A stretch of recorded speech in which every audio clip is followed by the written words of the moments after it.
Les chrétiens du Moyen-Orient, ils souffrent énormément. Et c'est pour ça aussi qu'il y en a beaucoup qui fuient. Mais voilà, c'est pour ça qu'aussi il faut prier pour ces chrétiens qui sont pas du tout reconnus dans ces régions et qui devraient l'être. Parce que je pense que nous, l'avantage du christianisme et aussi du catholicisme, c'est cet esprit pacifique, c'est cet esprit où on ne recherche pas le conflit, on ne recherche pas la guerre, où on recherche juste que les gens atteignent le point culminant après la mort qui est le paradis, mais qu'ils découvrent Dieu, qu'ils se posent des questions et qu'ils voient qu'il y a une autre personne qui les aime aussi. Voilà. Bon, salut à tous. Donc voilà, aujourd'hui on est posé, j'espère que vous allez bien. J'espère que vous êtes posé devant la vidéo, voilà. Parce qu'aujourd'hui on va parler de quelque chose qu'on voit passer, voilà. Je sais pas si vous avez vu sur les différents comptes, mais bon, on parle des génocides d'Arménie, etc. Moi je vais pas forcément vous parler du génocide arménien, moi je vais parler surtout des chrétiens du Moyen-Orient et surtout ce qu'ils vivent et où ça en est, parce que je pense que c'est quelque chose où on est tous concernés. Que ça soit de près ou de loin, on a tous un rôle à jouer dans le monde des chrétiens et personnellement nous, même si peut-être à notre échelle on peut pas aller aider les chrétiens au Moyen-Orient, etc., on a quand même un rôle à jouer qui est assez important, c'est la prière, les idées, même voilà, on peut faire des dons, etc. C'est pour ça que dans la bio, je vous mettrai tous les sites, etc., SOS Chrétien d'Orient, AED, etc., tous les sites qui ont une page dédiée pour aider les chrétiens au Moyen-Orient. Je vous mets tous si vous faites des dons, etc. Et puis, sinon aussi, il y aura peut-être, je sais pas si je peux trouver un truc, ou une prière, etc., voilà, pour les chrétiens du Moyen-Orient. Je vous mets tout dans la bio, donc vous cliquez, etc., vous allez sur les liens, voilà. Je vous fais confiance. J'ai trouvé pas mal de publications, enfin, j'ai trouvé surtout un rapport du Sénat sur le Moyen-Orient, sur ce qui se passe au Moyen-Orient. Ah, parce que c'est pas anodin et ça dure depuis quelques années. Bon, comme vous savez, il y a eu le génocide arménien, donc ça c'était en 1915-1916, et ça dure encore après, ça dure encore là aujourd'hui, il y a encore des massacres, etc. D'ailleurs, le frère Paul Adrien a fait un reportage, et voilà. Depuis le génocide arménien, c'est 1 500 000 de chrétiens tués. Il y en a encore qui ont dû fuir, etc. Il y a eu un énorme exode. Mais voilà. Au Moyen, il n'y a pas que en Arménie, il y a aussi dans l'Orient, dans le Moyen-Orient. Il y a, par exemple, en Irak, il y a la population chrétienne, elle est passée de 1 200 000, c'était à peu près les chiffres qu'il y avait en 1980, elle est passée à 300 000 chrétiens. Donc ça veut dire que soit ils ont fui, soit ils se sont fait massacrer. Donc il y a 80% des chrétiens irakiens, il y a 80% des chrétiens, il y a 80% des chrétiens irakiens quand même qui ont immigré, et il y a quand même 20% qui est resté, et une grosse part quand même qui se sont fait massacrer. Et puis il y a 50%, pareil, en Syrie, de chrétiens qui ont immigré. Et depuis 2014, on a à peu près 100 000 chrétiens irakiens qui ont fui. Donc c'est des proportions qui sont énormes. On parle même pas de centaines de personnes, on parle de milliers de personnes. Et, alors en Irak, on parle surtout de différents groupes chrétiens. Il y a les Yézidis. Donc sur 550 000, il y en a 400 000 qui ont été déplacés. Ils ont fui. C'est-à-dire que ces personnes-là, pour le fait qu'ils croient en Dieu, ils sont partis de chez eux, ils ont fui leur pays parce que ça devenait trop dangereux pour eux. Et il y en a 1500 qui ont été tués et 4000 qui ont été capturés par Daesh, donc l'État islamique. C'est-à-dire qu'il y en a encore qui sont prisonniers, et c'est des conditions qui sont horribles parce que là-bas, ils vivent déjà, la précarité est très très présente, et alors si vous pensez encore plus dans les prisons, mais c'est l'horreur, ils se font torturer, ils se font violer, ouais, c'est des conditions qui sont monstrueuses, et même pour les personnes, pour les chrétiens qui se déplacent, qui doivent fuir leur pays, c'est pas comme nous, si on doit fuir, on peut prendre une voiture, etc. Non, ils sont à pied, ils ont des chevaux, ils ont des calèches. Enfin, c'est aussi un des pays qui sont très précaires et c'est encore plus dur pour eux aujourd'hui. Et surtout, encore plus pour s'imposer. Et, euh, et ça, c'est dû parce qu'en fait, ils croient en une religion qui est très présente en Occident. Et on sait que les populations Moyen-Orient, surtout les musulmans, Daesh, etc., il y a pareil, en Afghanistan, c'est pareil aussi avec les talibans. C'est vraiment, pour les islamistes, le christianisme, c'est une religion qui vient de l'Occident, qui vient de ce pays qui détestent en fait, et donc ils se font massacrer pour ça. Alors qu'au final, les chrétiens d'Orient, ils y sont pour rien, ils croient en Jésus parce qu'ils ont foi en lui, ils savent que il y a quelque chose de très profond. Donc c'est des conditions qui sont complètement horribles. Et c'est pour ça que moi, j'incite tout le monde ici, à la moindre échelle. L'argent, si l'argent c'est un souci, on peut prier la prière. La prière, je pense que ça vaut 1000 fois plus que de donner de l'argent. Une prière, en fait, une prière n'a pas de prix. On ne peut pas payer une prière, on ne peut pas donner un prix à une prière parce que c'est quelque chose qui vient d'en haut et ça n'a pas de prix en fait aux yeux de l'humain. C'est tellement grand, c'est tellement puissant. Voilà. Donc c'est aussi comme ça qu'on devrait agir. C'est aussi en priant, en trouvant des prières, des chapelets, etc. Que vraiment demander au Seigneur de les aider parce que pour eux c'est pas facile. Nous on se plaint tous les jours, on en a marre tous les jours parce qu'il fait beau, parce qu'il fait moche, parce qu'il fait chaud, parce qu'il fait froid, on en a marre, ça nous saoule, etc. Mais eux ils en ont marre, pourquoi? Parce qu'ils se font massacrer, parce qu'ils se font tuer. Franchement, en fait à un moment on se retourne sur nous-même, on dit ah ouais, on se plaint quand même pour des choses bidons parce que nous on se plaint parce que monsieur m'a pris parce que mon frère m'a tapé, etc. Du coup je me plains, bagarre, dispute, etc. Non, eux c'est parce qu'il y a des gens qui les chassent, il y a des gens qui les traquent et qui ont des armes, qui les tuent, qui les massacrent, qui vivent des horreurs tous les jours. Il y en a, leur famille a disparu, il y en a qui arrivent en France, ils ont plus de famille, ils ont plus de frères et sœurs, plus de mère, plus de père, parce qu'ils se sont fait massacrer. Il y avait eu aussi un événement important, c'était en 2014, c'était dans la plaine de Ninive. Vous savez, Ninive, en plus on en parle dans la Bible, c'est quand Jonas, je crois que c'est ce passage-là, c'est quand vous savez, Dieu envoie Jonas pour aller dans la ville de Ninive pour leur demander de se repentir de leurs péchés. Et Jonas, voilà, on sait, il veut pas, c'est pas son truc, alors il prend un bateau pour aller à l'opposé. Il tombe, du coup il y a une tempête, il demande au capitaine et aux équipiers donc, de le balancer par-dessus la mer, parce que sinon en fait c'est lui le souci, c'est Dieu qui a mis la tempête. Il se fait avaler par une baleine, puis la baleine la rejette près de Ninive. Et donc après il va proclamer dans Ninive, vous avez 40 jours pour changer votre mode de vie, parce que c'est la débauche, etc.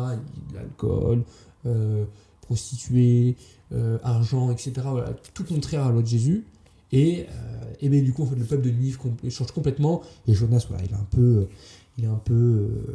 il est pas déçu, mais il est fâché contre Dieu parce que lui, voilà, il comprend pas pourquoi Dieu finalement les sauve et qu'il avait dit qu'il allait brûler la ville, etc. Voilà, donc, et après, Dieu lui dit, lui fait la mort. Là. Mais donc, donc, dans la plaine de Ninive, c'est en 2014. En fait, il y a Daesh qui vide toute la population chrétienne. Parce que c'était une plaine où il y avait majoritairement des chrétiens. Il y a une destruction des villages, des églises. Il y a 35 000 yézidis, donc c'est ceux dont je vous parlais qui sont partis. Donc c'est énorme. Et en fait, c'est les musulmans, les islamistes, ils ont envahi la plaine, ils ont dégagé tout le monde. Parce qu'en fait, vous avez un peu une règle là-bas quand ce sont des pays musulmans, c'est...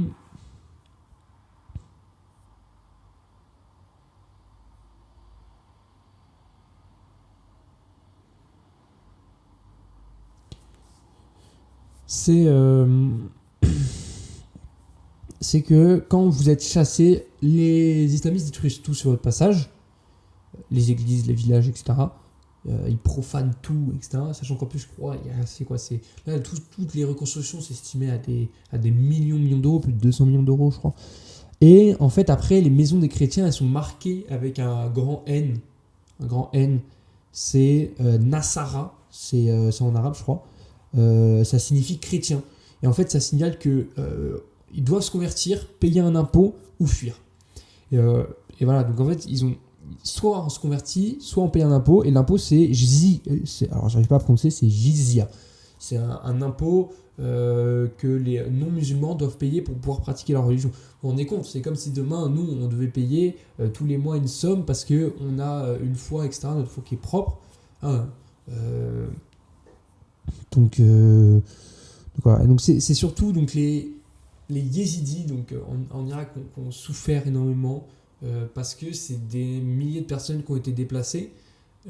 Et je parle dans les années 2000. Là je prends post-année 2000, je prends pas les années avant 2000 parce qu'il y a déjà pas mal de personnes qui m'ont parlé, etc. Mais et en plus, il n'y a vraiment plus aucun chrétien ne veut retourner là-bas. C'est que les gens n'ont plus du tout confiance de retourner là-bas.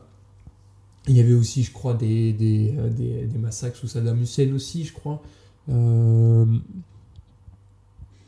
Voilà. Donc vraiment, c'est un nettoyage ethnique, quoi. C'est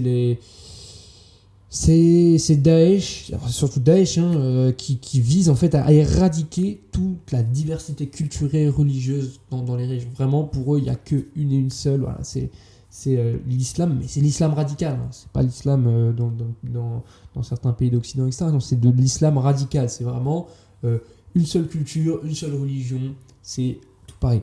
Eux, ils sont pas dans le... Ils souhaitent pas que ils sont pas du tout dans le syncrétisme. Le syncrétisme, c'est vraiment le mot, je pense, le mot qu'ils bannissent. Ils bannissent ce mot, ils n'en veulent pas. C'est que vraiment, il n'y a qu'une seule religion. Et donc, les chrétiens, ils peuvent pas s'imposer là-dedans. Ils sont soit massacrés, soit ils doivent payer l'impôt. Alors en plus, quand vous payez l'impôt là-bas, les personnes, je vous dis, c'est très précaire, ils sont tous pauvres. Donc c'est compliqué pour eux, c'est pas facile. Donc vraiment, on est dans des situations qui sont affreuses.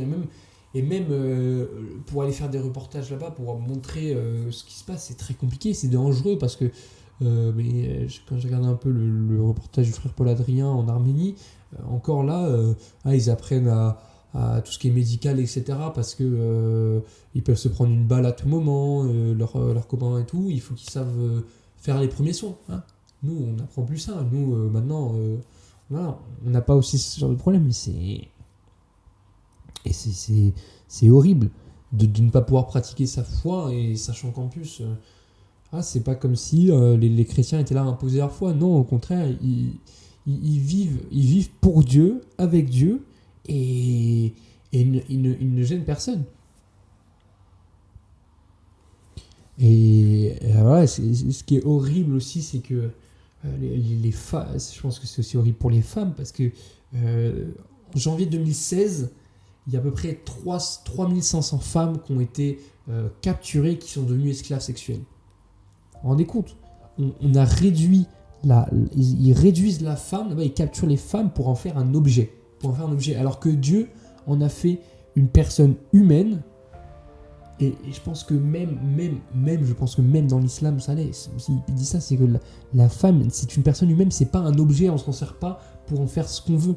Et les femmes là-bas, elles vivent quelque chose d'horrible, c'est que elles ne sont plus elles-mêmes maîtres de leur corps. Et donc, vous vous rendez compte, nous en Occident, on ne se rend pas compte, mais on a cette liberté-là d'être libre de notre corps, de faire ce qu'on veut. Et même Dieu nous a donné cette liberté d'avoir une pensée libre et de faire ce que l'on veut. Alors, quand je dis ce qu'on veut, c'est pas faire n'importe quoi, mais voilà, d'être libre. Et là, ces femmes-là sont vraiment des objets. Parce que... moi, ce qui me fait le plus mal aujourd'hui, quand on parle de féminisme, c'est que les femmes ne parlent pas de ça. Les femmes ne parlent pas de ce qui se passe en dehors de l'Occident. Parce que on peut pas se réduire au féminisme occidental, c'est pas possible. Parce qu'il y a des femmes qui vivent des choses bien plus affreuses, horribles que nous, que les femmes vivent aussi aujourd'hui en France. On ne peut pas se réduire qu'à un féminisme occidental, il faut aussi se pencher. Et je pense qu'aussi dans la Bible c'est marqué, et Dieu le souhaite aussi, c'est que vraiment il faut sortir ces femmes de la façon dont on les traite. Ce n'est pas un objet, c'est une personne humaine qui donne la vie, qui porte la vie. C'est elle qui... Marie, pendant 9 mois, elle a porté Jésus. Et eux, ils la traitent comme un objet. Moi, je suis désolé, je trouve ça horrible. Et c'est dommage aussi que des gens aujourd'hui ne s'attardent pas sur ce sujet qui, je pense, est très important. Et que en tant que chrétien, en tant que catholique, on doit aussi avoir cette aide spirituelle pour ces femmes. On doit aussi les aider. Et alors, il y a aussi les hommes aussi. Les hommes aussi sont massacrés, sont tués. Ils sont majoritairement tués parce que voilà, sur les femmes, on les utilise comme esclaves. Après, les hommes, on les massacre et il n'y a pas trop d'esclavage. C'est surtout massacre, capture, etc. On peut même demander des rançons aux familles. Voilà. Mais rendez-vous compte que les gens vivent des choses horribles. Et cette semaine, je crois que c'est l'AED qui a lancé ça en novembre, du 17 au 22 novembre. Les chrétiens du Moyen-Orient, ils souffrent énormément. Et c'est pour ça aussi qu'il y en a beaucoup qui fuient. Mais voilà, c'est pour ça qu'aussi il faut prier pour ces chrétiens qui sont pas du tout reconnus dans ces régions et qui devraient l'être. Parce que je pense que nous, l'avantage du christianisme et aussi du catholicisme, c'est cet esprit pacifique. C'est cet esprit où on ne recherche pas le conflit, on ne recherche pas la guerre, où on recherche juste que les gens atteignent le point culminant après la mort qui est le paradis, mais qu'ils découvrent Dieu, qu'ils se posent des questions et qu'ils voient qu'il y a une autre personne qui les aime aussi. Voilà. Parce que, en fait, finalement, je pense que les Daesh et les terroristes, etc., qui persécutent, c'est aussi qu'ils ont une peur. Ils ont une peur que cette religion soit trop envahissante, qu'ils ont peur de nous aussi, ou alors peut-être qu'eux-mêmes ont une peur de leur Dieu. Alors, on ne pourra jamais savoir, mais nous, on prône quand même une religion qui est pacifique. Alors certes, dans l'Ancien Testament, etc., on parle des guerres, etc., mais Jésus, quand il est venu sur terre, c'était vraiment pour être pacifique, pour prendre tous nos péchés. Il a jamais voulu menacer quelqu'un, il n'a jamais attaqué quelqu'un, et il ne nous demandera jamais d'attaquer quelqu'un. Donc voilà, je ne vais pas dire la vidéo prend fin, mais je vous rappelle quand même, si vous êtes resté jusque-là, peut-être que vous n'avez pas du tout écouté, ou peut-être que vous êtes resté jusqu'ici présent, je vais pas vous mentir, moi j'aime bien faire ces vidéos-là comme ça, où en vrai on parle, on discute, etc., où je discute, où je parle, parce que ça permet aussi d'avoir un avis, ça permet aussi de parler, mais voilà, il faut vraiment prendre conscience qu'aujourd'hui, il y en a qui vivent dans des situations beaucoup plus heureuses. Et même si on le sait, on nous en parle tout le temps, je pense que c'est aussi un bon moment, le fait qu'aussi l'AED lance du 17 au 22 novembre, cette semaine martyre, c'est vraiment de penser à prier chaque jour dans nos prières, ou même à la messe, pour ces chrétiens qui sont massacrés par leur foi. Et on a encore de la chance que ça ne nous arrive pas à nous-mêmes. Parce que ça pourrait très bien, d'un jour à l'autre, devenir aussi, nous, en tant que chrétiens, qu'on soit persécutés. Donc, je pense qu'il faut vraiment prier pour ces personnes et qu'elles méritent pour tout l'effort. Parce que je peux vous dire que je pense qu'il y en a... c'est pas parce qu'ils croient en Dieu qu'ils vont s'arrêter. C'est pas parce qu'on leur demande de changer de religion qu'ils vont changer de religion.